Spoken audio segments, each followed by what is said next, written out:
Iran Israel সংঘাতের সর্বশেষ ভয়াবহ পরিস্থিতি নিয়ে আমাদের আজকের এই দ্রুত ও সংক্ষিপ্ত আয়োজন।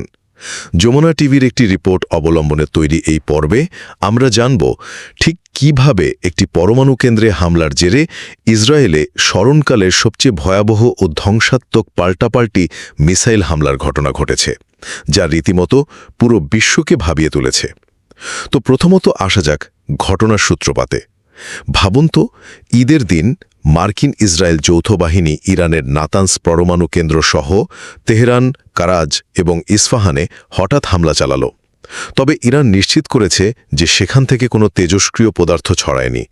এখন আপনাদের মনে প্রশ্ন জাগতে পারে, পরমাণু কেন্দ্রে হামলা চালানো মানে তো বারুদের স্তূপে দেশলাই ছুঁড়ে মারা, তাই না? তাহলে তেজস্ক্রিয়তা না ছড়ানোটা কি কেবলই সৌভাগ্য, নাকি ইরানের উন্নত প্রতিরোধ ব্যবস্থার প্রমাণ?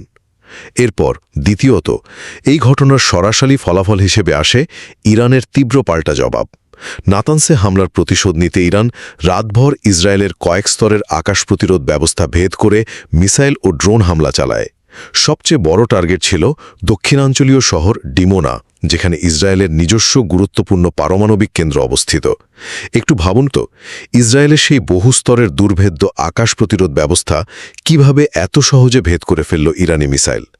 অবশেষে ক্ষয়ক্ষতি ও পরিণতির দিকে তাকালে দেখা যায় আরাদ, ইলাত, বীরশেবা এবং কিরিয়াত গাত শহরের ঘনবসতিপূর্ণ আবাসিক ভবনে মিসাইল সরাসরি আঘাত এনেছে।